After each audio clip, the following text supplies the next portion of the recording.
Karbala की धरती पर जब इमाम हुसैन का काफिला आ रहा है, हजरत औनो मोहम्मद की रूह निकल गई, इस्लाम बोलता है जिंदा है। हजरत अब्बास के बाजू कट गए, इस्लाम बोलता है जिंदा है। हजरत अली असगर के हल्क को तीर पार कर चुका, इस्लाम बोलता है जिंदा है। हजरत जुहैर बिन कीन की रूह मलकुल मौत आके ले जा चुके, इस्लाम बोलता है जिंदा है। हजरत हुर शहीद हो गए, इस्लाम बोलता है जिंदा है। इमाम हुसैन बदन करबला में, सर दमिश्क में, और इस्लाम बोलता वला तक़ूलू लिमन युक़्तलू फी सबीलिल्लाहि अमवात, ये मुर्दा नहीं है जिंदा है। A question arise in our mind, ऐ अबू जहल तू जीते जी मर कैसे गए? करबला वाले आका, मरने के बाद भी आप जिंदा कैसे हैं? मिजाजे अबू जहल ने जवाब दिया, अदावत मुस्तफा ने मुझे जीने नहीं दिया। करबला वाले हुसैन बोले, मोहब्बत मुस्तफा ने मुझे कभी मरने नहीं दिया। नारे अल्लाहुम्मा सल्ली अला सय्यदिना मुहम्मदिन अल्लाहुम्मा सल्ली। Just scholar, because they are vicegerent of the Prophet. In the other words, akrimul ulama fa innahum warathatul anbiya. That's why I'm taking beliefs from foods of ulama and start our conversation by these words, alhamdulillahi kafa. Wassalatu wassalamu ala Muhammadin nabiyyikal mustafa wa rasulikal murtada wa habibikal mustafa wa alihi dhawi sidqi wa safa wa sahbihi ulil hubbi wal wafa wa khulafaihi sadatina Abi Bakrin as-Siddiq al-Akbar wa Umar al-Faruq al-Azam wa Uthman al-Ghani dhin nurain wa asadillahi aliyin al-Murtada wa waladihi al-Imam Hasan al-Mujtaba wa sibtihi al-Imam Husayn ad-Dafi' al-Karb wal-Bala wa filsati kabidhi al-Batul az-Zahra sayyidati an-Nisa wa ibnihi sayyidina Abdul Qadir Ghawth al-Wara वसराज उम्मती Syedna Abi Hanifa इमाम अइम्मतिल हुदा वअला मुजद्दिदिल आज़म लिदीनिही व मिल्लतिही मुर्शिदिना अहमद रज़ा। अम्मा बाद फ़अऊज़ु बिल्लाहि मिनश शैतानिर रजीम, बिस्मिल्लाहिर रहमानिर रहीम, फ़अतबिरू या उलिल अबसार, सदक़ल्लाहुल अज़ीम। हुज़ूर अलैहिस्सलाम की बार वो जलसा गौसिया था, मुक़र्रिर ख़ुसूसी शेख अब्दुल क़ादिर जिलानी हुआ करते थे। मैं एक और तकरीर जानता हूँ जो सिर्फ 3 लाइन की है। 3 लाइन की तकरीर ने 7000 के मजमा पर इश्क़ मुस्तफ़ा का वो जुनून तारी किया कि 800 साल तक कुफ्र की छाती पर इस्लाम का झंडा लहराया था। वो 3 लाइन की तकरीर ये है, अय्युहन्नास ऐनल मफर, अल बहरु मिन वराइकुम वल अदु अमामकुम वलैस लकुम वल्लाहि इल्ला सिद्क़ वस्सब्र। मेरे दोस्तों, कहाँ जाओगे? सामने दुश्मन, पीछे समंदर, डॉल्फिन, ब्लू व्हेल, शार्क, मगरमच्छ, दोनों जान के दुश्मन। सिवाय इलाए कलिमा हक के दिया इज नो ऑप्शन। मुक़र्रिर ख़ुसूसी का नाम है हज़रत तारिक बिन ज़ियाद रज़ियल्लाहु ताला अन्हु। 7000 का मजमा उनकी फ़ौज है और स्पेन की धरती है जहां 800 साल तक इस्लाम का झंडा लहराया था। मैं एक और जलसा को जानता हूं जो अपने इंडिया का जलसा था 5, 6, 7 मई 1972, जिसमें हुजूर अहसनुल उलमा भी थे, हुजूर सैयदुल उलमा भी थे, अल्लामा सिराजुल हुदा गयाबी भी थे, हुजूर मुफ्ती आज़म हिंद भी थे, हुजूर मुहद्दिस आज़म हिंद भी थे, हुजूर अल्लामा मुश्ताक अहमद निज़ामी भी थे, हुजूर अल्लामा अरशदुल क़ादरी भी थे, और रीढ़ की हड्डी की हैसियत से हुजूर मुजाहिद मिल्लत, हुजूर हाफिज मिल्लत थे। उस जलसे के बाद कौम को जो फ़ायदा मिला, उस फ़ायदा को अल-जामिअतुल अशरफिया मुबारकपुर के नाम से लोग याद करते हैं, जहाँ के फ़ारिगीन को मिसबाही कहा जाता है वहीं के फारिगीन हुजूर मदनी मियाँ हैं, हुजूर हाशमी मियाँ हैं, हुजूर अल्लामा कमरुज़्ज़मा आज़मी हैं, हुजूर मुहद्दिस कबीर है, हुजूर अल्लामा अरशदुल क़ादरी अलैहि रहमा है। अगर तबीयत अखाज़ हो तो one sentence can change your life, एक बात आपकी ज़िंदगी बदल सकती है। और अगर इंजॉय के लिए आए हैं तो ऐसे हज़ारों जलसे आमिलतुन नासिबतुन तस्ला नारन हामिया का मुतरादिब बनने में टाइम नहीं लेता है। अगर ये बात समझ ली आपने तो मेरी गुफ्तगू की हेडलाइन है एप्पल का कमाल। ये मेरा मौजूए सुखन है, एप्पल के ऊपर मेरी गुफ्तगू होगी, APPLE। मैं 3 एप्पल के बारे में जानता हूं जो टर्निंग एप्पल है। 1887 ईस्वी में इंग्लिश में एक कहावत डिक्शनरी में दाखिल हुई, an apple a day keeps the doctor away. जो इंसान डेली एक एप्पल खाएगा डॉक्टर से दूर रहेगा। ये कॉमन है, हम और आप कोई भी इसको अमली जामा पहना सकता है। Health is wealth, common sentence. साबित हुआ कि जुमला फराइज फुरू हैं। सिद्दीक बल के गार में जान अपनी दे चुके और हिफ्ज़े जां तो जान फुरूज़े गुरर की है। साबित हुआ कि जुमला फराइज फुरू हैं, असलुल उसूल बंदगी उस्ताजवर की है। जान ये सबसे इंपॉर्टेंट है। अगर ये बाकी है तो फिर ईमान है, इबादत है, उसका तरत्तुब होता है। अगर आप एप्पल खाते हैं डॉक्टर से महफूज रहेंगे। और यूं भी एक इंसान अगर अपने पेट को 3 हिस्सों में डिवाइड करता है, पहला हिस्सा खाना, दूसरा हिस्सा पानी के लिए छोड़ता और तीसरा हिस्सा ऑक्सीजन के लिए छोड़ता है, तो वो बीमार नहीं रहेगा। फ्री का खाना मिले तो इतना ओवर खाना कि बदहजमी हो या बीमारियों का सामना करना पड़े, वो यूं भी जायज़ नहीं है। ये एक एप्पल की बात हो गई। दूसरा एप्पल 1642 ईस्वी में न्यूटन साइंटिस्ट पैदा हुआ और वो गार्डन में चहलकदमी कर रहा था। सडनली एक एप्पल उसके सर पे गिरा। ही thought why it fallen down straight rather than right left back front. ये एप्पल नीचे क्यों गिरा, इधर क्यों नहीं गया, इधर क्यों नहीं गया, उधर क्यों नहीं गिरा।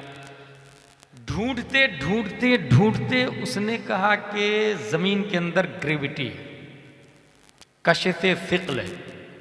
जमीन की जिन्स से जो चीज होती है रिटर्न जमीन पर आ जाती है।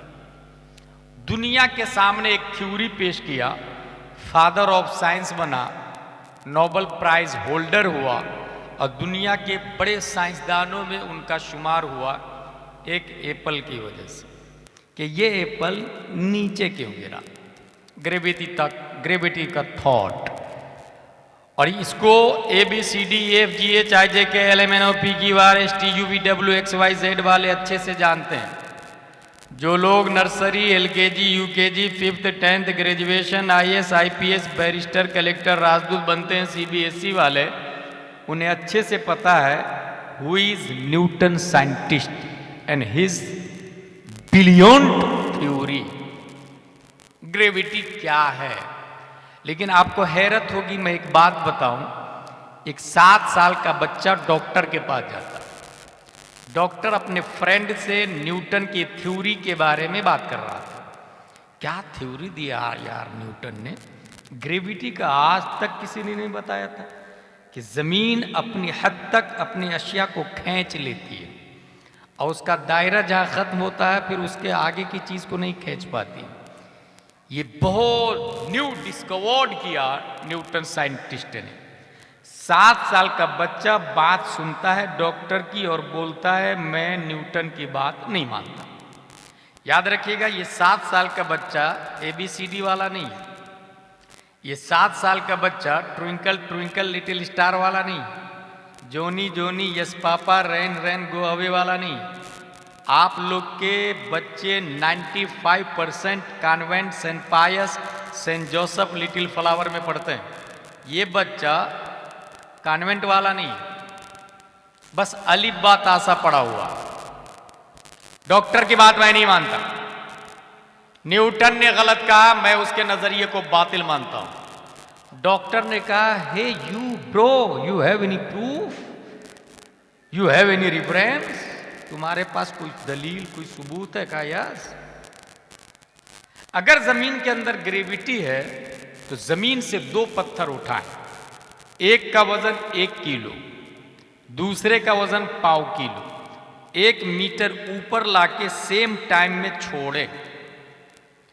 1 किलो के अंदर 3 पाव ज्यादा हुआ बनिस्बत 1/4 किलो के, और दोनों के अंदर जमीन की जिन्स है, जमीन का मादा दोनों के अंदर, तो ये 1 पाव की बनिस्बत 3 पाव ज्यादा हुआ 1 किलो के अंदर, तो ये 1 किलो वाला भी तो जमीन को अपनी तरफ खींचेगा ग्रेविटी की वजह से। इस खींचा खींची में 1 किलो वाला सलौली सलौली गिरेगा, 1/4 किलो वाला फास्टली गिरेगा, मगर ऐसा होता नहीं। इसलिए न्यूटन का नजरिया बातिल बातिल बातिल। डॉक्टर हैरान, ये बच्चा लाया कहां से इतना जबरदस्त रिफरेंस प्रूफ? बच्चे तुम्हारी बात में दम है, मगर हम जिन्स की कसरत जमीन में ज्यादा है, इसलिए वो हम जिनसियत की बुनियाद पर फास्टली खींच लेती और पहले खींचती। 7 साल का बच्चा बोला कि हम जिनसियत की बुनियाद पर अगर जमीन के अंदर ग्रेविटी है, मैं इसे भी नहीं मानता, क्योंकि मस्जिद का इमाम मर्द, उसके पीछे उसी की जिन्स मर्द। हमारी नमाज औरत के पीछे नहीं होती, मर्द के पीछे होती। और मैं तमाम फिरक़े अहले हदीस से यह कहूंगा कि एक भी नमाज ऐसी बता दो कि मस्जिद नबवी में हजरत आयशा ने पढ़ाई हो और नबी ने पढ़ी हो, या हजरत फातिमा तो ज़हरा ने पढ़ाई हो और नबी ने पढ़ी हो। इसीलिए अहले सुन्नत व जमात ही हक है, अहले हदीस बातिल है। मर्द इमाम, उसके पीछे हमजिन्स मर्द, मुक्तदी हजारों की तादाद में होते हैं मर्द, दोनों की जिन्स एक है। तो इमाम को चाहिए न्यूटन की थ्योरी के हिसाब से मुक्तदी में चिपक जाए, क्योंकि हम जिन्स मुक्तदी ज्यादा है, मगर आज तक कोई इमाम मुक्तदी में चिपका नहीं। इसलिए न्यूटन का नजरिया बातिल बातिल बातिल। डॉक्टर मजीद हैरान कि ये बच्चा ला कहां से रहा इतना भारी भारी जवाब। बच्चे ने कहा, मैं न्यूटन की दलील को नहीं मानता, जमीन के अंदर ग्रेविटी है, नहीं मानता मैं इस बात को। डॉक्टर बोले, बेटे यहां भी तुम्हारी बात में दम है। इमाम चिपक जाता, मगर रूह चिपकने नहीं देती। इमाम चिपक जाता, जिंदा है वो आदमी, रूह है जो चिपकने नहीं दे रही है, रूह उसे मुसल्ले पे खड़े रहने पे मजबूर कर देती। 7 साल का बच्चा बोलता है, चलो रूह को हटा देते हैं, सामने लाश को रख देते हैं। ये बताइए, अभी तक नमाज जनाजा पढ़ी आप लोगों ने, लाश कभी आके लोगों में चिपकी है? नहीं चिपकी ना। इसका मतलब न्यूटन का नजरिया बातिल बातिल बातिल। डॉक्टर लाजवाब हो जाता है, क्योंकि 7 साल के बच्चे ने जो 3 दलील दी, तीसरी दलील मुस्कित थी, और डॉक्टर यहां से लाजवाब होकर खामोश हो जाता। दरअसल उस डॉक्टर को पता नहीं था ये 7 साल का बच्चा कोई और नहीं, 10 शव्वाल 1272 हिजरी 14 जून 1856 ईस्वी में नकी अली खां की पीठ से तसर्रुफात की करवटें लेता हुआ तमाम सवालों का जवाब बनकर, न्यूटन का बाप बनकर, आइंस्टाइन का दादा बनकर, वो आलिम भी है, फाजिल भी है, मुफ्ती भी है, मुहक्किक भी है, मुजद्दिद भी है। दुनिया उसी को सुन्नियों की आन बान शान इमाम अहमद रजा खान के नाम से याद कर।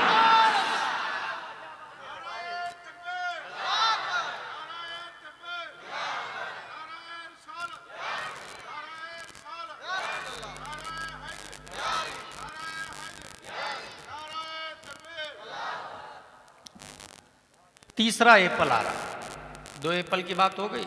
एप्पल का पावर देखिए, तीसरा एप्पल।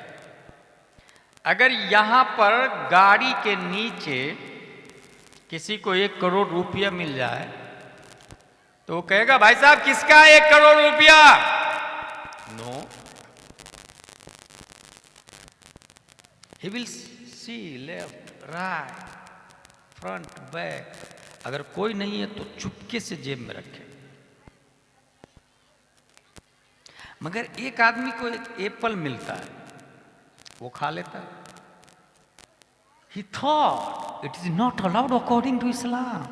यार ये तो हराम हो गया, ये तो पूछा ही नहीं मैंने किसका है, हलाल है या हराम है, मैं बगैर इंक्वायरी के खा लिया।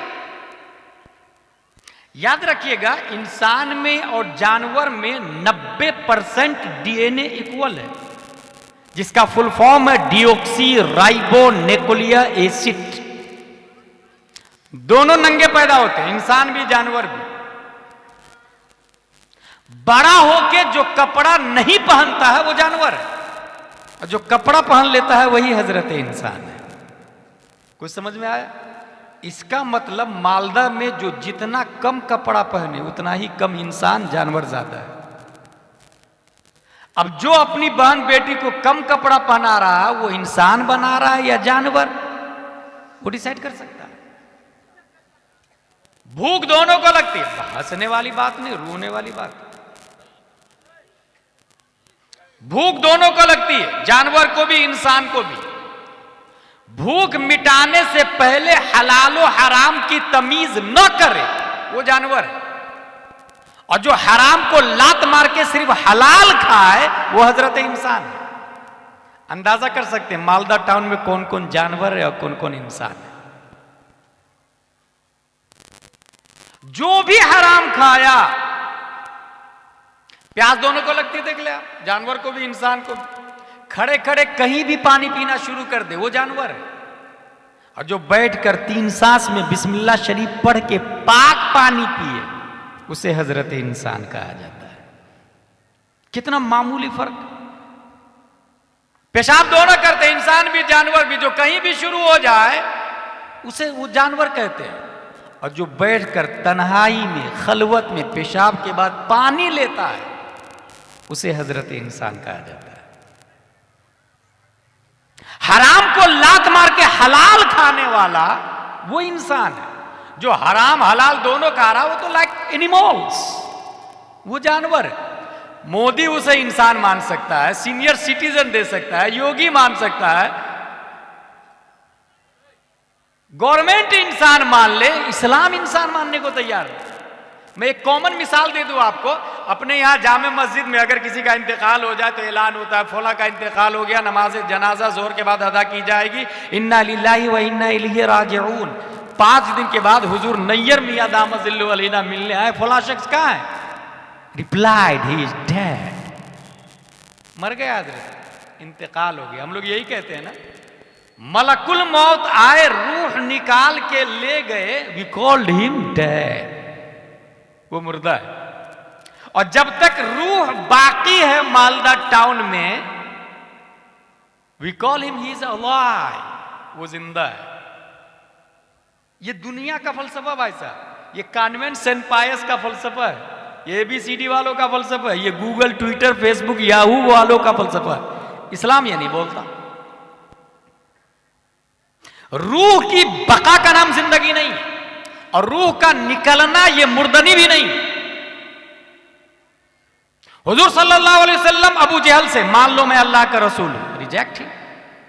मान लो मैं अल्लाह का रसूल हूं, अगेन रिजेक्ट है।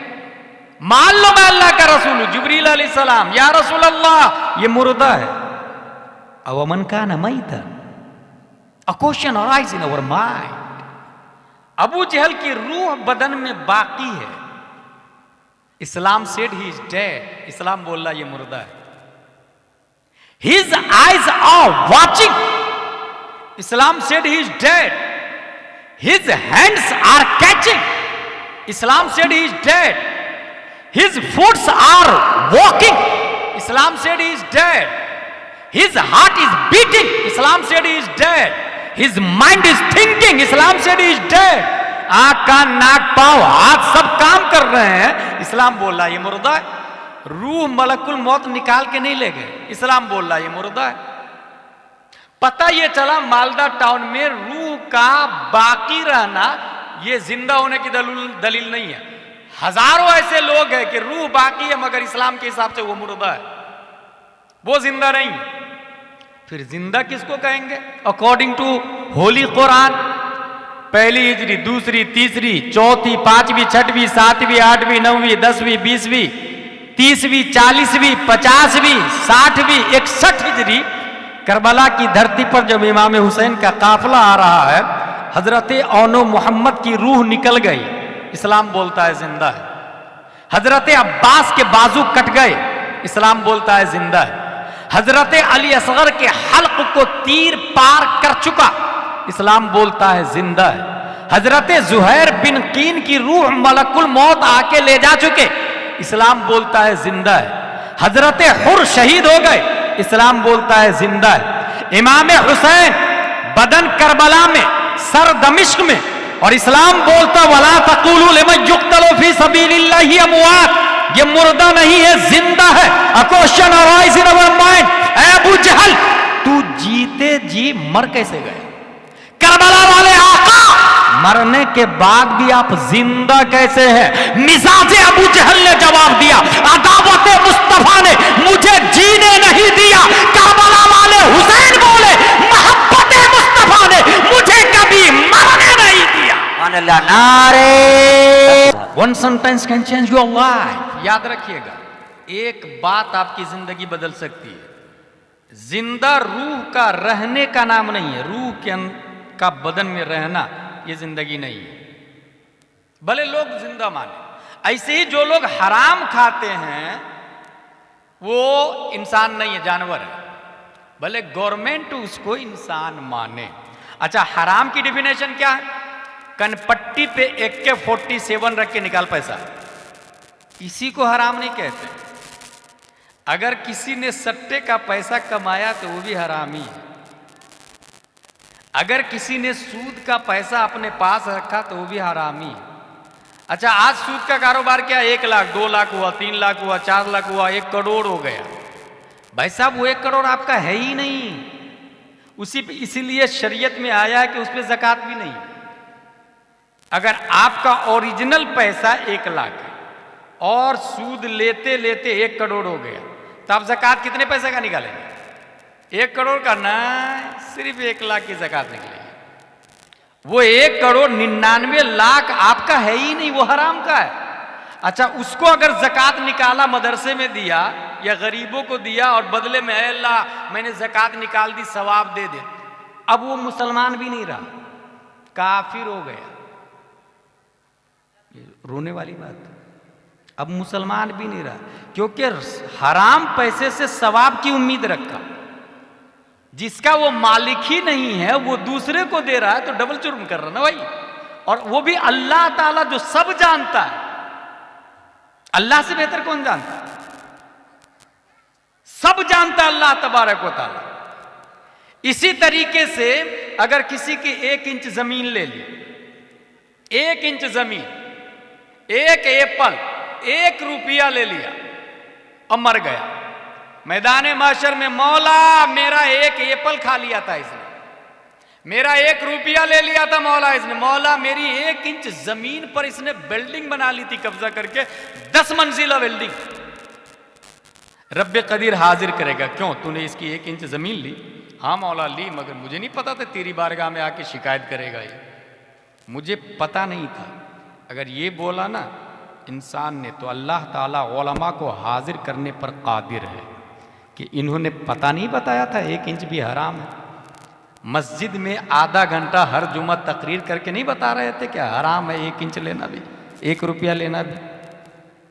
गुलाम रब्बानी गुलाम जिलानी को बुला करके 30,000 देने को तैयार, आधे घंटे की तकरीर के बदले 100 रुपया का मुसाफा करने को कोई तैयार नहीं, जबकि वो आधे घंटे की तकरीर मुझसे जामे तकरीर होती है।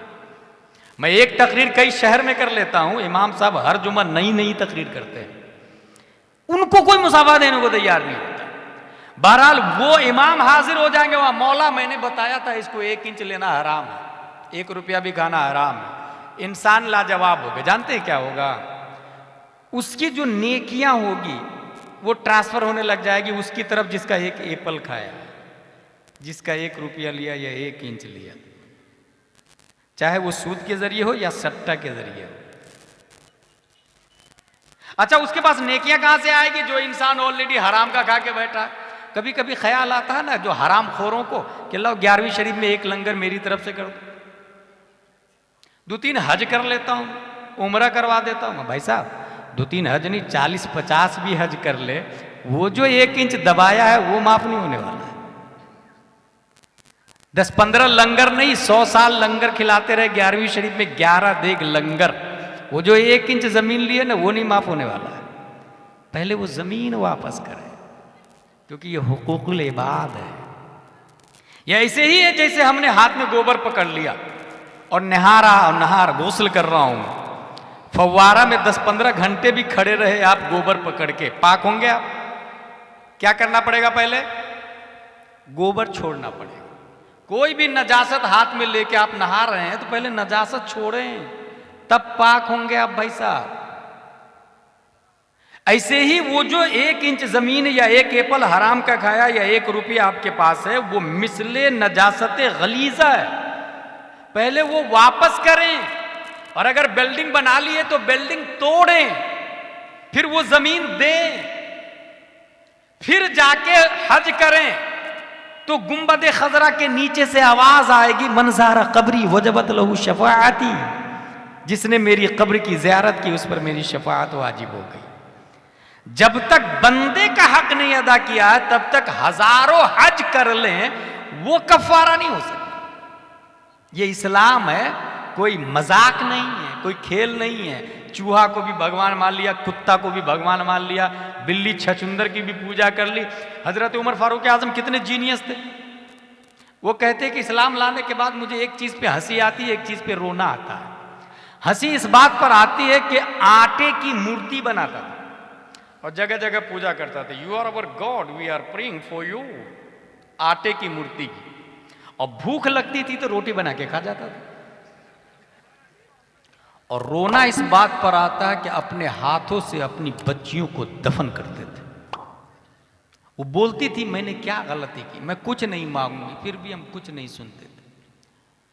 इतने जीनियस उमर फारूक आजम फिर आटे की मूर्ति की पूजा कर रहा है।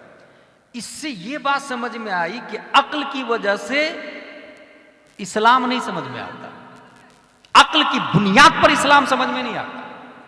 इस्लाम समझने के लिए मदरसा का सहारा लेना पड़ता है, इस्लाम समझने के लिए उलमा का सहारा लेना पड़ता है, इस्लाम समझने के लिए मुजद्दिदीन का सहारा लेना पड़ता है। और ये मैं इसलिए बोल रहा हूं कि मालदा टाउन में कुछ जीनियस लोग हैं जिनके पास हर सवाल का अकली जवाब है, हर सवाल का अकली जवाब। आप जाके कहे भाई साहब सूद मत खाइए ना, हराम है, फौरन जवाब दे देंगे वो। मेहनत करता हूं, सब काम छोड़ के लिखा पढ़ी करता हूं, लाखों रुपया मैं बिजनेस में लगाता तो क्या उससे कमाता नहीं?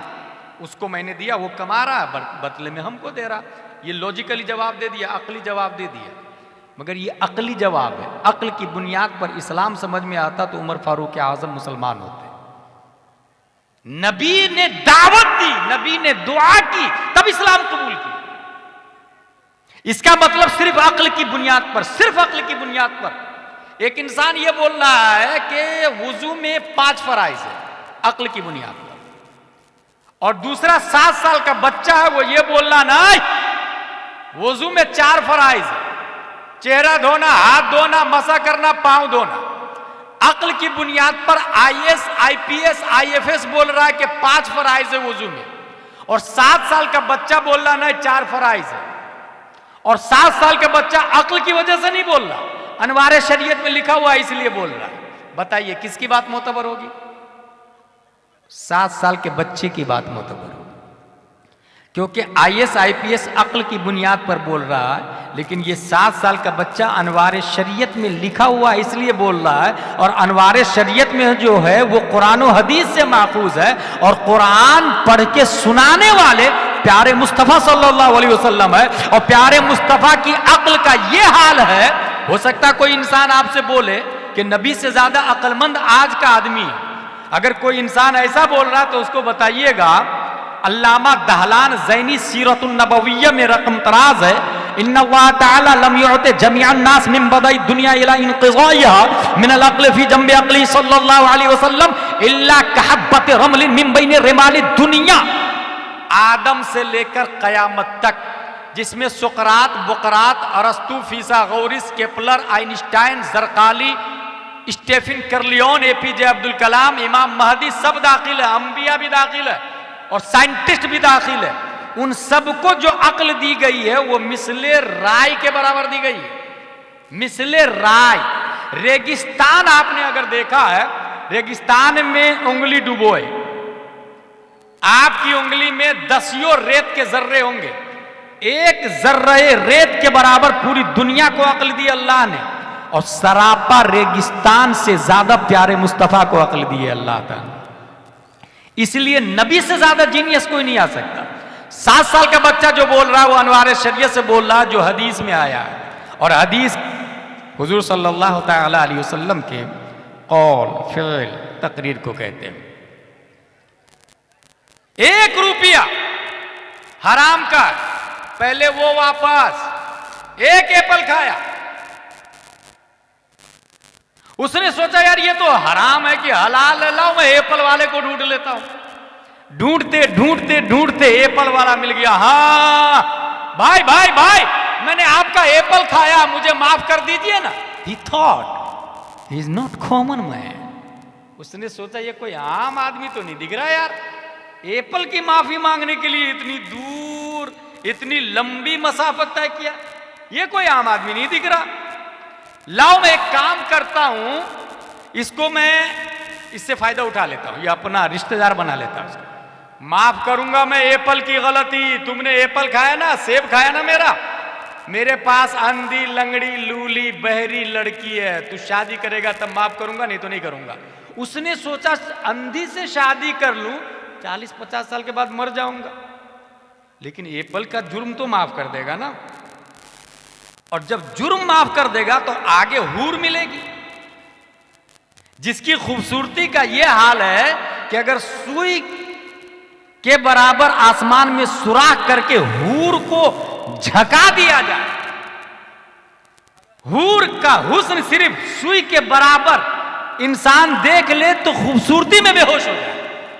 उसने सोचा मैं एप्पल का जुर्म माफ करवा लेता हूं, बदले में हूर मिलेगी, और अगर अंधी से शादी नहीं करता तो बदले में जहन्नम में जाऊंगा। यही वो मोमेंट है जहां इंसान गुनाह से बच सकता है। मोस्टली इंसान सोचता है यार वो मरने के बाद कौन देखता है। भाई साहब, ये जो मालदा टाउन में ये चंद लाख लोग हैं ना, हश्र में करोड़ों लोग होंगे। आपका दादा, परदादा, लकड़दादा, छकड़दादा, हकड़दादा, उनके दादा, परदादा, सब माँ, बहनें, बेटियां, वो सोचती है मरने के बाद कौन जाता, देख लिए जितनी अय्याशी करनी हो आज ही कर लो। उनको नहीं पता।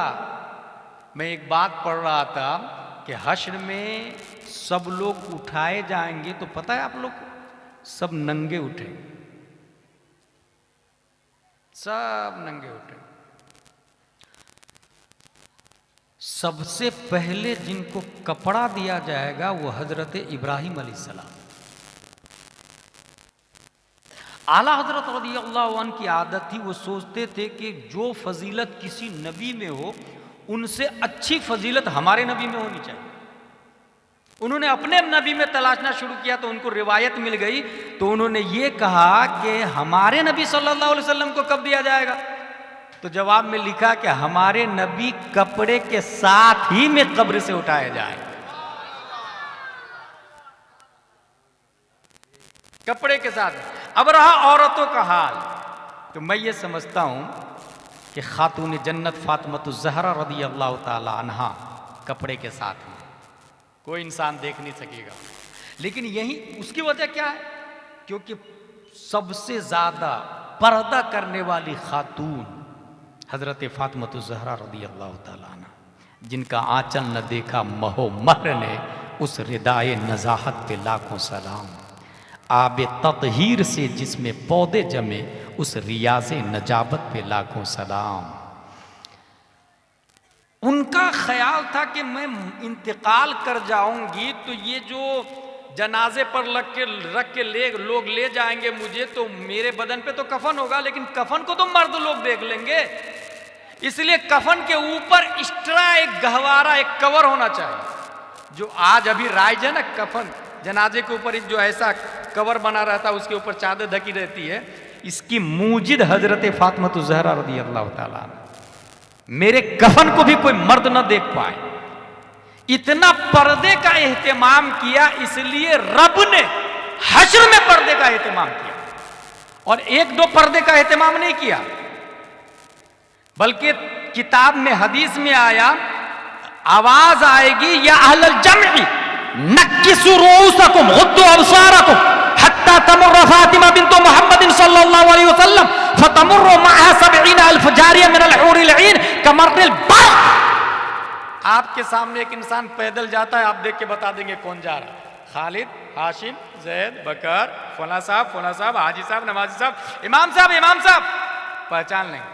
लेकिन 50 की स्पीड में मोटरसाइकिल से जाए तो सोचेंगे कौन गया, देख लिए गौर से तो पहचान लेंगे, लेकिन 200 की स्पीड में आपके सामने से गुजरे तो कंफ्यूज्ड।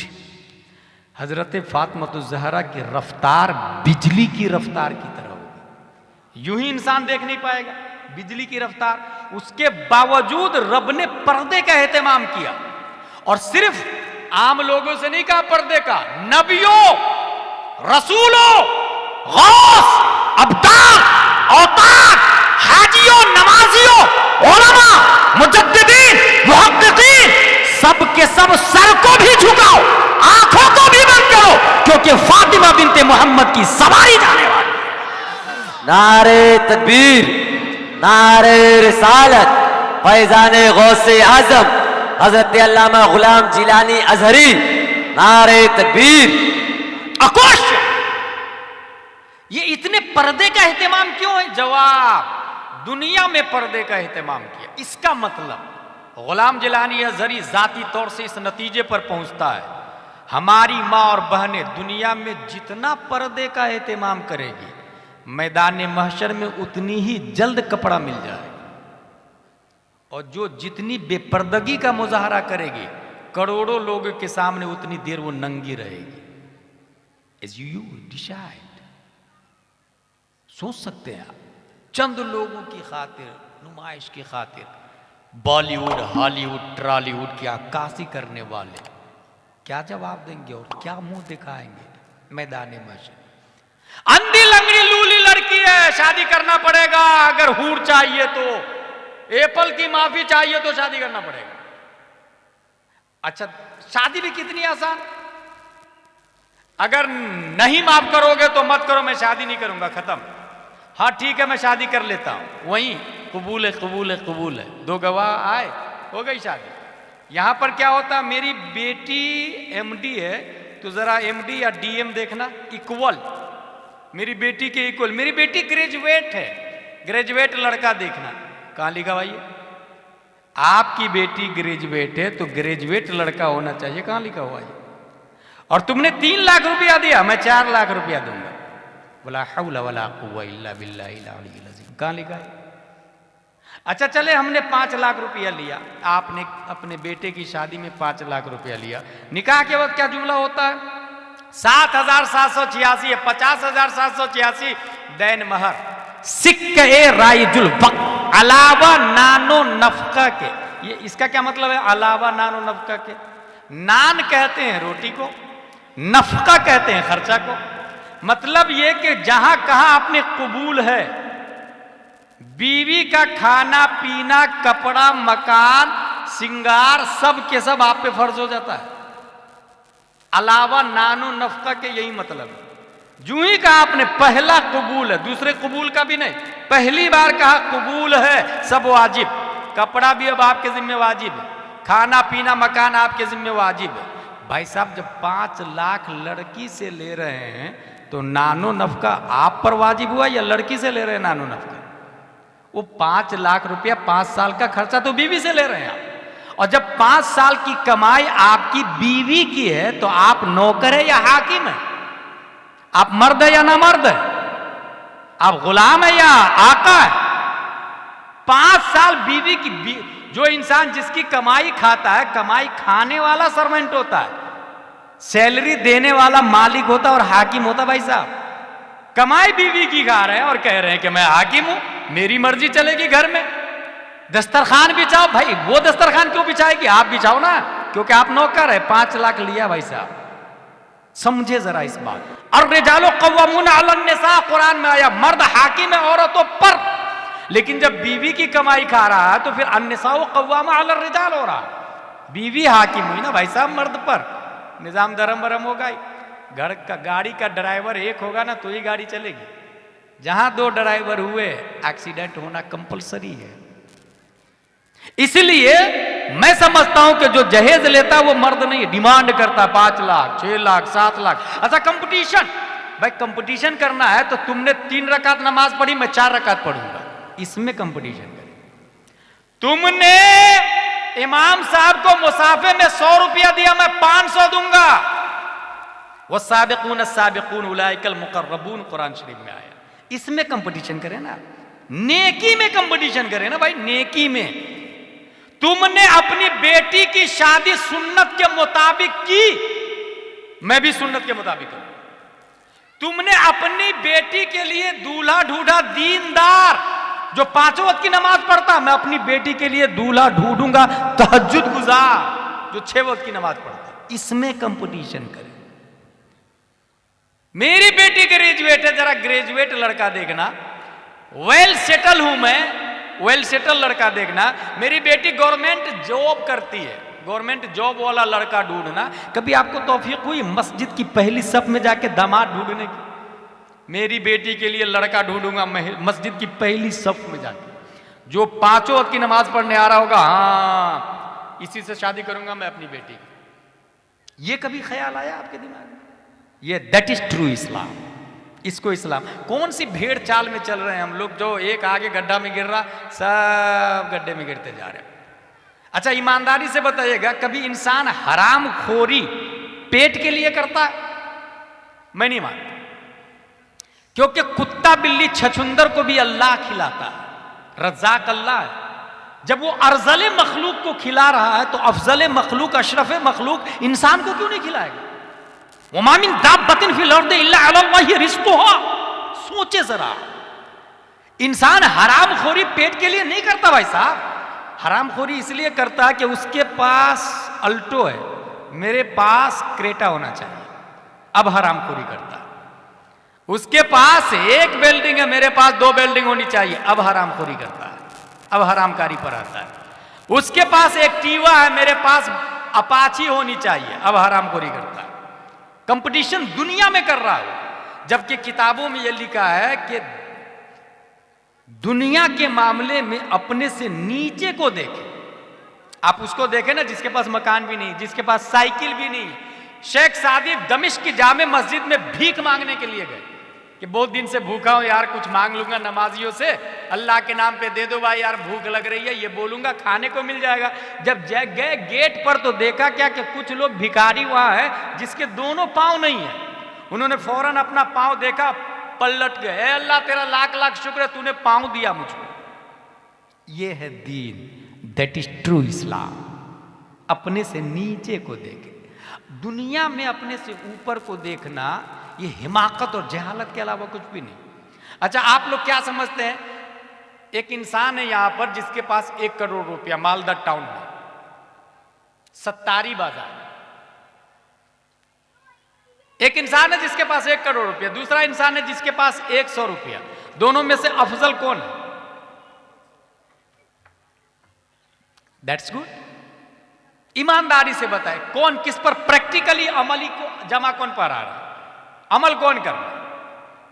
एक इंसान है 1 करोड़ वाला, दूसरा इंसान 100 रुपया का मालिक है, और एक इंसान 1 करोड़ का। दोनों में कामिल इंसान कौन है? दूसरा सवाल, एक मैना है जिसकी चोंच में 1 गेहूं का दाना है, दूसरा मैना है जिसकी गर्दन में 1 किलो गेहूं की थैली लटकी हुई है। दोनों में से अफजल मैना कौन है? मंजिल मकसूद तक कौन उड़ के जाएगा? बीवी बच्चों से कौन मैना मिलेगा? अपने घोंसले में परवाज कौन कर सकता है? एक दाना वाला, एक दाना लाजिम है, नहीं तो वो जिंदा नहीं रहेगा। पता यह चला कि इंसान भी परिंदा है लाहूत का। इन्ना लिल्लाहि व इन्ना इलैहि राजिऊन का यही मतलब है कि ऊपर से आए हैं, ऊपर ही जाना है। इंसान परिंदा, और परिंदे पे बोझ जितना कम हो रफ्तार उतनी ज्यादा हो, लोड जितना ज्यादा हो रफ्तार उतनी स्लो। और ये मैं नहीं कह रहा, 1400 साल पहले प्यारे मुस्तफा ने फरमाया कि एक गरीब अमीर से 500 साल पहले जन्नत में चला जाए, क्योंकि अमीर को हिसाब देना पड़ेगा, लाया कहां से, खर्चा कहां किया। अगर हराम का है तो रब की तरफ लौट भी नहीं पाएगा, वो जहन्नम का सामना करना करेगा।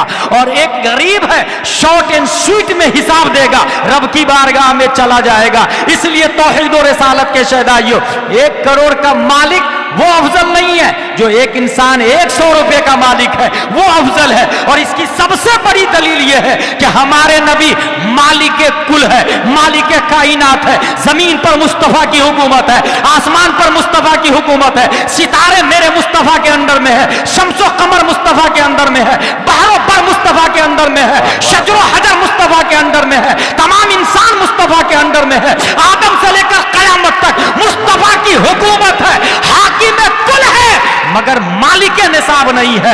मालिक कायनात है मगर मालिक निसाब नहीं है।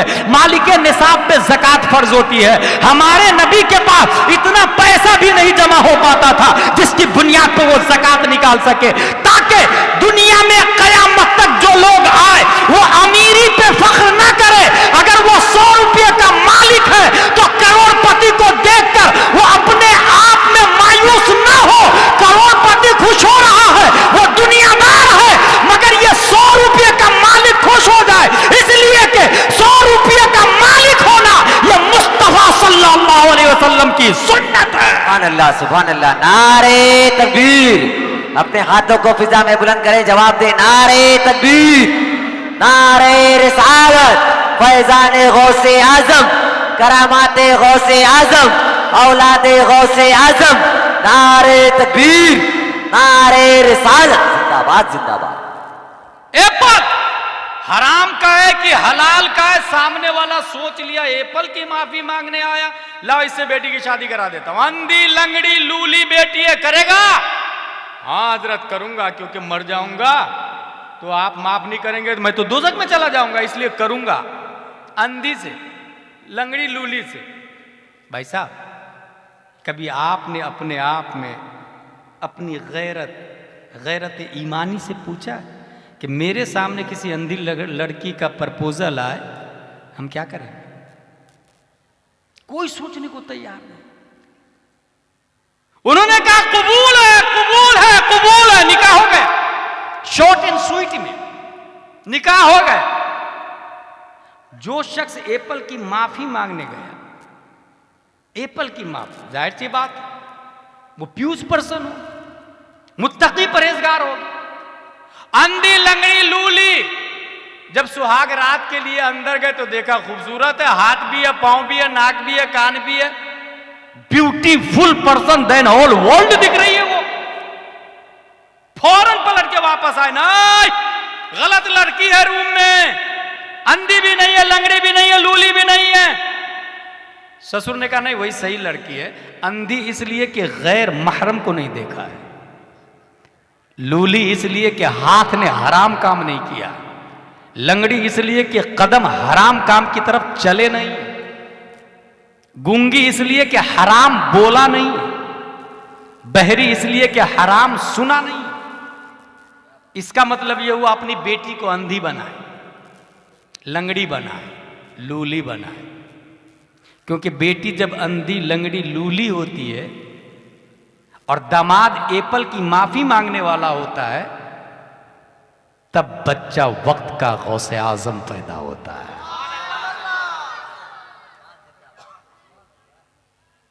जिसने एप्पल की माफी मांगी वो शेख अबू सालेह है, जो अंधी लंगड़ी लूली लड़की थी वो उम्मुल खैर फातिमा है। और दोनों से जो बच्चा सुल्बे पेदर से शिकमे मां में मुंतकिल हुआ और मुद्दते मदीदा कंप्लीट करने के बाद मुनस्सहे शुहूद पे जलवा गर होने वाला है। आदम अलैहिस्सलाम अबू सालेह के ख्वाब में, नूह अलैहिस्सलाम, मूसा अलैहिस्सलाम, जकरिया अलैहिस्सलाम, लूत अलैहिस्सलाम, हजरत अबू बकर, हजरत उमर, हजरत उस्मान, हजरत अली और सितारों के बीच में प्यारे मुस्तफा शेख अबू सालेह से कह रहे हैं, या अबा सालेह इन्नल्लाह आताका इब्नन हुवा वलिय्यी व वलिय्युल्लाह व महबूबी व महबूबुल्लाह व सयकूनु लहु शानी व सयकूनु लहु शानुन फिल औलिया का शानी बैनल अंबिया व रसूल। ए अबू सालेह, तुम्हारे घर में जो बच्चा पैदा हो रहा है वो मेरा भी वली है, अल्लाह का भी वली है। अनकरीब उनकी शान तमाम वलियों में ऐसी होगी जैसे मेरी शान तमाम नबियों और रसूलों में पाई जाती है। 470 हिजरी में शेख अबू सालेह की पीठ से, उम्मुल खैर फातिमा के पेट से, जिलान की धरती पर जो बच्चा गौसे आजम के नाम से पैदा हुआ, दुनिया का इमाम, इमामों का इमाम, बल्कि शरीयत और तरीकत और तमाम फयूज़ और बरक़ात के सरचश्मा और इमाम, पीरों के पीर, रोशन ज़मीर हुजूर शेख अब्दुल कादिर जिलानी रज़ियल्लाहु तआला। नारे तकबीर, नारे रिसालत, फैज़ाने गौसे आज़म, करामाते गौसे आज़म, जिंदाबाद जिंदाबाद। कुछ समझ में आया? एप्पल का कमाल, हराम एप्पल नहीं खाया तो गौसे आजम पैदा हुआ। यहीं से ये समझ में आया, अगर मालदा टाउन में गौस कोई चाहता है कि मेरे घर में भी गौस पैदा हो, गौस आज भी पैदा हो सकता है, याद रखिएगा। एक है हर जमाने का गौस, हजरत इमाम हसन से लेकर इमाम मेहदी तक गौसियत की कुर्सी पर जो बैठे हुए हैं वो शेख अब्दुल कादिर जिलानी है। लेकिन एक हर जमाने में गौस होता है, हर जमाने में गौस होता है, वो तमाम जमानों का गौस है। हर जमाने का जो गौस होता है वो कहीं भी हो सकता है, मालदा टाउन में भी हो सकता है। लेकिन हाँ, जिसकी मां ने हराम खाया, जिसके बाप ने हराम का एप्पल खिलाया, हराम का एक गेहूं का दाना खिलाया, एक चावल खिलाया, उसके यहाँ गौस नहीं पैदा होगा, उसके यहाँ वली पैदा नहीं होगा। हुजूर नैयर मियां दामजिल्लु अलैना ने कहा ना, हराम खाने वालों के यहाँ नेक लोग पैदा नहीं होते। अगर कोई हराम खा रहा है तो फिर उसके यहाँ नेक और सालेह बच्चा नहीं पैदा होगा। गौसे आजम रज़ियल्लाहु ताला अन्हु अपनी जिंदगी में मार्केट से खरीद के लाऊंगा तो हो सकता है चोरी का माल हो, इसलिए खुद ही से खेती करते, फसल उगाते थे, काटते थे, खाते थे और गरीबों को भी खिलाते थे। गौसे आजम रज़ियल्लाहु ताला अन्हु, उनकी फजीलत में सिर्फ इतना याद रख ले, गौसे आजम रज़ियल्लाहु अन्हु की फजीलत में, कि हम लोग जलसा कर रहे हैं ताकि कुछ दिन की बातें सीख ले, इस्लाह हो जाए। मगर यह फैक्ट है कि एक जलसा इस्लाह सट्टारी के लिए काफी नहीं। हर फर्द की इनफिरादी जिम्मेदारी, इनफिरादी। सुबह उठे अपनी बीवी से कहे बच्चे को मकतब में भेजो, मदरसा में भेजो। अगर मस्जिद का जो मकतब है, मस्जिद का जो मदरसा लगता है, हर मस्जिद में मदरसा लगता है, अगर बच्चे ज्यादा हो जा रहे हैं तो 2 इमाम रखें।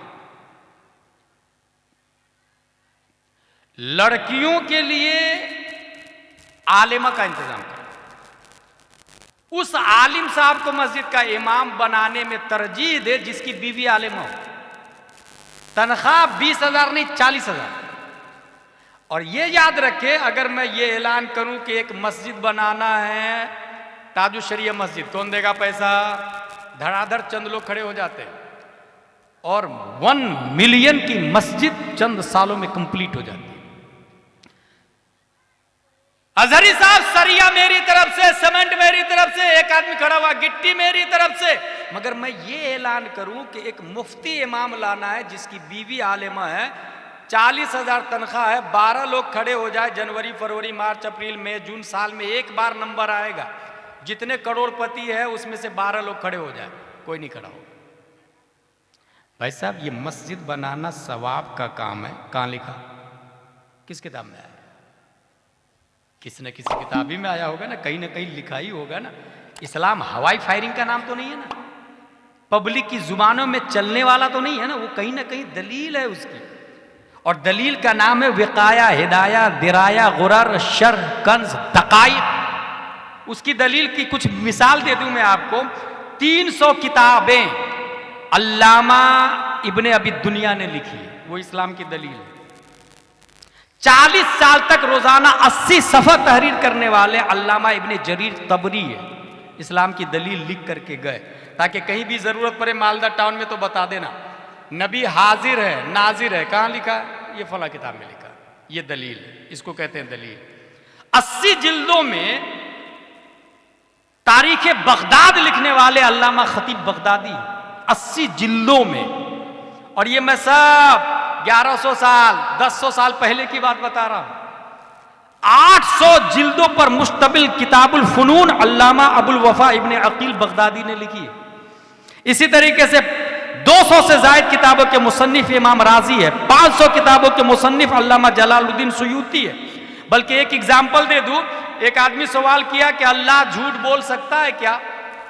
देवबंदियों का एतराज था कि अल्लाह झूठ बोल सकता है, माज़अल्लाह रब्बिल आलमीन। ये सवाल हुआ, एक मौलाना साहब ने उसके जवाब में पूरी एक किताब लिखी, सुबहाना सुबूह अन ऐब किदबिन मकबूह, जिसके अंदर 300 दलाइल दी, 300 दलाइल, 200 इरादात कायम किए और 25 सरीह नुसूस से साबित किया कि अल्लाह ताला झूठ से पाक है। हासिल ये कि ये दलील है। अगर मैं ये कहूं कि मस्जिद बनाना सवाब का काम है, कहां लिखा? क्या दलील है आपके पास? लामोहला किसी न किसी इमाम साहब के पास जाएंगे ना भाई। ये बताइए ईमानदारी से, 1 मिलियन किसको कहते हैं? 10 लाख को। 1 बिलियन 100 करोड़ को। 1 बिलियन की मस्जिद है। मस्जिद से जाके पूछे इस्लाम की बुनियाद कितनी चीजों पर है, मस्जिद बताएगी।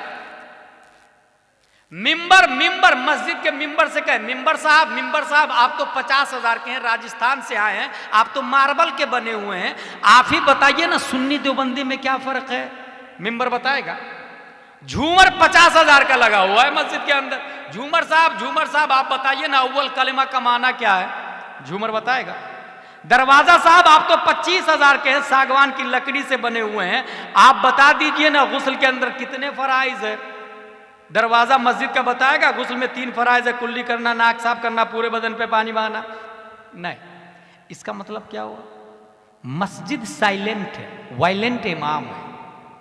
मस्जिद खामोश है, बोलता इमाम है।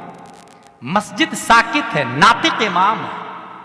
मस्जिद बिलियन की हो, 70 से जहालत का खात्मा नहीं होने वाला, बंगाल से जहालत का खात्मा नहीं होने वाला।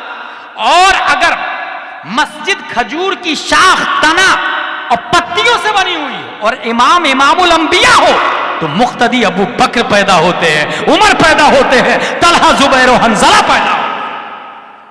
मतलब क्या निकला? इनकलाब, जहालत का खात्मा मस्जिद से नहीं होता, इमाम से होता है। इसलिए इमाम नाजरा खां नहीं, हाफिज, आलिम, कारी, मुफ्ती, अच्छा इमाम, अच्छी तनख्वाह, अच्छा इमाम, कॉमन सेंटेंस, कॉमन फंडा है, अच्छी तनख्वाह, अच्छा इमाम साहब वो स्ट्रोंग, और इमाम साहब वो जैसा बोले उनके हिसाब से अगर लाइफ स्टाइल हम जिएंगे तो इंशाअल्लाह लज़ीम जहालत का खात्मा होगा। बच्चियों को आलिमा पढ़ाएगी, बच्चों को आलिम साहब पढ़ाएंगे, सिर्फ 1 घंटा सुबह शाम। स्कूल जा रहे हैं बच्चे, जाने दे, मैं ये नहीं बोल रहा इंग्लिश पढ़ना हराम हराम हराम, नहीं, इंग्लिश पढ़ना हराम नहीं, लेकिन हर बच्चे पर दीनी तालीम जानना, दीनी तालीम होना ये फर्ज ऐन है।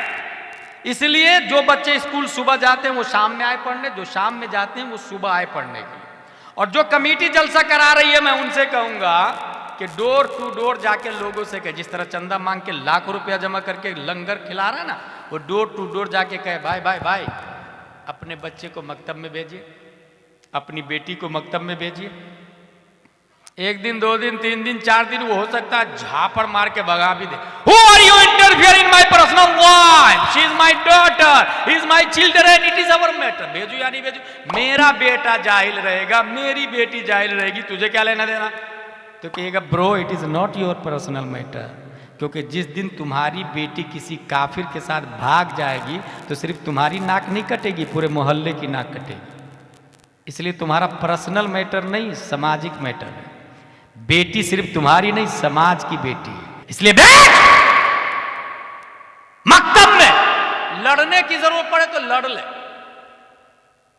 लड़ने की जरूरत पड़े, मैं दलील से बात कर रहा हूं, लड़ ले। दुनिया के लिए तो जेल जाते हैं ना, कभी दीन के लिए भी जेल चले जाए, खेत के लिए, दुकान के लिए, पैसा के लिए जेल रह के आए ना, कभी यस्सरनल कुरान के लिए भी जेल चले जाए, कभी अनवार शरीयत के लिए भी जेल चले जाए, कभी अम्मा पारा के लिए भी जेल चले जाए, कभी इमाम साहब और नमाज के लिए भी जेल चले जाए। जो दीन के लिए जेल जाता है उसे इमाम अहमद बिन हम्बल कहते हैं, जो 28 महीने जेल में रह के आए। जो दीन के लिए जेल जाता है उसे शम्सुल अइम्मा सरखसी कहते हैं, 12 साल एक मसअला की खातिर जेल रह के आए। जो दीन के लिए जेल जाता है उसे मुजद्दिद अल्फसानी कहते हैं, जो 7 साल ग्वालियर के जेल में रह करके आए। मतलब ये हुआ कि जो दीन के लिए जेल जाता है वही इनकलाब लाता है, वही तारीख रकम करता है, वही तकदीर बदलता है समाज की, कौम की। लड़की भी लड़के भी दोनों पढ़ेंगे। आलिम साहब लड़कों को, आलिमा। अच्छा ये भी होता कि यार एक आलिम से काम नहीं चल रहा, तो जो बूढ़े लोग अपनी बेटी के लिए रिश्ता ढूंढ रहे हैं ना, अपने बेटे के लिए लड़की ढूंढ रहे हैं, उनको मैं एडवाइस दे रहा हूं और बहुत गारंटी और दलील के साथ में कि अपने बेटे के लिए जो दुल्हन तलाश रहे हैं वो कॉन्वेंट और सेंट पायस और जींस पैंट टी शर्ट वाली को बिल्कुल नहीं लाए, उसको डिलीट कर दे, रिजेक्ट लिस्ट में, ब्लैक लिस्ट में डाले उसको। क्योंकि तारीख का एक बहुत बड़ा मुशाहदा है कि अल्लाह का वली जींस पैंट वाली के पेट से नहीं पैदा हुआ है, हमेशा अल्लाह का वली नकाब पहनने वाली के पेट से पैदा हुआ है। यह तारीख का मुशाहदा, चाहे मुजाहिद मिल्लत हो, ताजु शरिया हो, हुजूर हाफिज मिल्लत, हुजूर मुफ्ती आजम हिंद, अहसनुल उलमा, सैयदुल उलमा, मखदूम सिमना, अकाबिरीन को देखिए आप, वो कभी भी जींस पैंट वाली के पेट से नहीं अल्लाह के वली पैदा होते। किसको लाए? अलिब्बा तासा वाली को लाए, नकाब वाली को लाए। एक आलिम लाएंगे, 1 रुपया भी बदले में मत मांगिएगा, बस चंद बारात को शरबत वगैरह पिलाए और शादी करे सुन्नत के मुताबिक, और शान से जिए, शान से। मैं सुन्नत के मुताबिक शादी किया हूं आज। अब जो घर में आलिमा आएगी ना, वो आलिमा, एक आलिमा 100 को आलिमा बनाएगी। याद रखिएगा, 100 जाहिल मिलके भी किसी जाहिल को आलिम नहीं बना सकते। एक आलिम हजारों जाहिल को अल्लामा बना सकता है। एक आलिमा आएगी 10 को आलिमा बनाएगी, 10 100 को 100, 1000 को 1000, लाख को। पूरा मालदा टाउन इल्मी माहौल से गूंज उठेगा। तो हर शख्स की जिम्मेदारी है कि इनफिरादी तौर से सुबह उठे, अपनी बीवी को बोले कि बच्चे को तैयार किया आपने, मकतब में भेजे 1 घंटे के लिए, आधे घंटे के लिए। महीने में 1 बार आलिम साहब को बुला ले। आखिरी बात, मेरी तकरीर खत्म हो रही है। महीने में 1 बार आलिम साहब को, काहे के लिए आलिम साहब को बुलाएंगे? बहुत अच्छा तरीका बता रहा हूं मैं आपको। अपने यहाँ बाप का इंतकाल होता, दादा का, माँ का इंतकाल होता, इमाम साहब 10 बच्चे को भेज दीजिएगा, कुरान खानी है मेरे यहाँ। अच्छा, ये 10 बच्चे आए, एक बच्चे ने 3 पारे पढ़े, एक कुरान शरीफ खत्म। ए अल्लाह, एक कुरान शरीफ का सवाब मेरी वालदा की रूह को पेश करता हूँ, कबूल फरमा बहक़ ला इलाहा इल्लल्लाह मुहम्मदुर रसूलुल्लाह सल्लल्लाहु अलैहि वसल्लम। यही होता है ना। इमाम साहब मेरी माँ का इंतकाल हो गया है, 10 पेटियां 10 मस्जिदों में पहुंचवा दीजिएगा, बराई साले सवाब मरहूमा फुला फुला की माँ। मस्जिद में पेटी गई, पढ़ा किसने? पढ़ा किसने? दूसरे ने अपनी मां के नाम से पेटी दिया था तो आपने पढ़ा था। फिर आप अपनी मां के नाम से देंगे तो दूसरा क्यों पढ़ेगा? बेवकूफ है क्या दुनिया वाले? टीट फॉर टैट, कमाता दीनो तो दान, जैसी करनी वैसी भरनी। दूसरे के नाम से आप नहीं पढ़ेंगे तो आपकी मां के नाम से दुनिया पढ़ पढ़ के देगी आपको। नतीजतन पेटी पे पेटी जमा हो जाती है। मुतवल्ली साहब, पेटियां पुरानी हो गई, पारे बोसीदा हो गए, दफन कर दूं क्या? बोले हाँ दफन कर दो। गई पेटी मिट्टी के नीचे। ये क्यों हुआ? खुद मुफ्ती बन गए। पेटियां भेज दिया था। भाई साहब कहाँ लिखा पेटियां देना सवाब का काम? किसी न किसी किताब ही में लिखा होगा ना। पहले इमाम साहब से पूछें किस चीज की जरूरत है मदरसे में। अगर इमाम साहब कहे झाड़ू की जरूरत है तो पेटी देने से ज्यादा सवाब झाड़ू देना है। इसको समझे। मस्जिद में पूछे इमाम साहब से किस चीज की जरूरत है। इमाम साहब बोलेंगे यस्सरनल कुरान दे दो, बहार शरीयत दे दो, फतावा रज़विया दे दो, बुखारी शरीफ दे दो, तो उसमें ज्यादा सवाब हुआ। खुद से मुफ्ती नहीं बने। खुद से मुफ्ती बनने की वजह से इस्लाम का जो हाल है ना वो देख रहे हैं आप। बहुत आसान लफ्जों में होता है ना, नमाज पढ़ रहे हैं, इमाम साहब रुकू में थे, मुक्तदी भी रुकू में था, तमाम मुक्तदी रुकू में थे। एक आदमी आया, देखा इमाम साहब रुकू में, वो सीधा नियत बांधा अल्लाहु अकबर, रुकू में। जो ही गया रुकू में, इमाम ने सजदे से सर उठा लिया। हाजी साहब से पूछा, हाजी साहब मैं जब रुकू में जा रहा था तो इमाम उठ रहे थे, मेरी रकात हुई कि नहीं हुई? मेरे ख्याल से हो जाए। ये जिसने बोला ना मेरे ख्याल से, वही दीन को बर्बाद कर रहा है। क्योंकि इस्लाम ख्याल से नहीं चलता, कुरान से चलता है, हदीस से चलता है। इसलिए जब भी ऐसी नौबत आए सीधे इमाम साहब से पूछेंगे, इमाम साहब से राब्ता करें। हासिल यह कि वो पेटी देना, गई पेटी पानी मिट्टी में, पूछ के दे। और कुरान खानी का नया तरीका बताओ कि महीने में एक बार या साल में एक बार इमाम साहब को बुलाए और इमाम साहब से यह कहे सूरह कौसर की तफसीर बताए, या वो दुहा वल्लैली इज़ा सजा इसकी तफसीर करके बताए। एक आयत की तफसीर, दो आयत की तफसीर। मां और बहनों को पर्दे में रखें, लड़के मर्द आगे रहे इमाम साहब के सामने। इमाम साहब आने से पहले अपनी बीवी और बेटियों को बता दे, वो जो हजरत आ रहे हैं ना, वो मेरे भी उस्ताद है और तुम्हारे भी उस्ताद है, क्योंकि नबी के शागिर्द है, वो नबी के नाइब है, वारिसे अंबिया है, इसलिए वो हमारे भी गुरु तुम्हारे भी गुरु। ये अपनी बेटी के भेजे में उतारे। और याद रखे, जिस घर में आलिम आता है उस घर की बेटी काफिर के साथ नहीं भागती। उसी घर की बेटी काफिर के साथ गई है हजारों की तादाद में इंडिया से। जिस घर में इंग्लिश तो है, कॉन्वेंट तो है, इंग्लिश टॉकिंग है, इंग्लिश नोइंग है, इंग्लिश रीडिंग है, सब कुछ है, मगर कुरान दां नहीं है, उलमा की आमदोरफ्त नहीं है। अपने बेटी के दिमाग में आपने उतारा ही नहीं कि आलिम नाइबे नबी है। वो वही बोलते हैं मिंबर रसूल से जो 1400 साल पहले मस्जिद नबवी से मुस्तफा बोला करते थे सल्लल्लाहु अलैहि वसल्लम। हासिल सूरह दुहा एक आयत पढ़ी और कहिए इमाम साहब को तफसीर करके बताएं। इमाम साहब ने तफसीर बताई, आपने तफसीर सुन ली, उर्दू में तफसीर बताएंगे, तफसीर समझ लिए। तफसीर नईमी में लिखा हुआ है कि जिसने एक आयत की तफसीर समझ ली, अल्लाह तबारक व तआला 10 कुरान का सवाब अता फरमाता है उसको।